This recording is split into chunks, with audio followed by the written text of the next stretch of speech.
કમોસમી વરસાદને લઈને જિલ્લા કોંગ્રેસ દ્વારા ખેતી બચાવો સત્યાગ્રહ બચાવો સંમેલન યોજાયું હતું। પૂર્વ ધારાસભ્ય અને હાલના જિલ્લા કોંગ્રેસ પ્રમુખ પ્રતાપ દુધાત અને પૂર્વ વિપક્ષ નેતા પરેશ ધાનાણીના નેતૃત્વમાં યોજાયું હતું સંમેલનમાં ખેડૂતોના સંપૂર્ણ દેવા માફી માટે માંગ કરાઈ છે। ખેડૂતોના સંપૂર્ણ દેવા માફીની માંગ સાથે લીલિયા મામલતદારને આવેદનપત્ર અપાયું છે। પ્રતાપ દુધાત અને પરેશ ધાનાણી સહિત મોટી સંખ્યામાં ખેડૂતો મામલતદાર કચેરીએ પહોંચ્યા હતા। ખેડૂતોના સંપૂર્ણ દેવા માફી માટે લીલિયા મામલતદારને રજૂઆત કરી આવેદનપત્ર પાઠવ્યું છે। જે કે સાથે ઇમરાન પઠાણ મોટા લીલિયા। ખેડૂત સત્યાગ્રહની શરૂઆત અમરેલીમાં વડિયાથી શરૂઆત થઈ।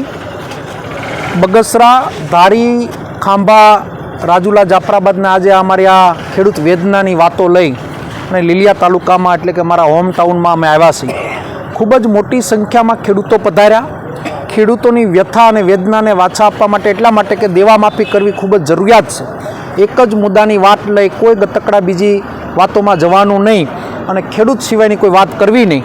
ખેડૂત, ખેત મજદૂર, ગરીબ, માલધારી અને ઘાસચારાની વ્યવસ્થાથી લઈને અમારા 15 મુદ્દા અમારા મુખ્ય મુદ્દા છે ને દેવા માફી અમારો સૌથી પહેલો મુદ્દો છે। આ મુદ્દા સાથે આવેદન આપ્યું છે અને બપોર પછી કુંડલા, આવતીકાલ લાઠી, બાબરા અને અમરેલી નેક્સ્ટ ડે અમે કલેક્ટર સુધી પદયાત્રા કરવાના છીએ અને ખેડૂતોની યાતના અને વેદનાને વાચા આપીને સરકારને ઢંઢોળવાનો પ્રયત્ન કર્યો।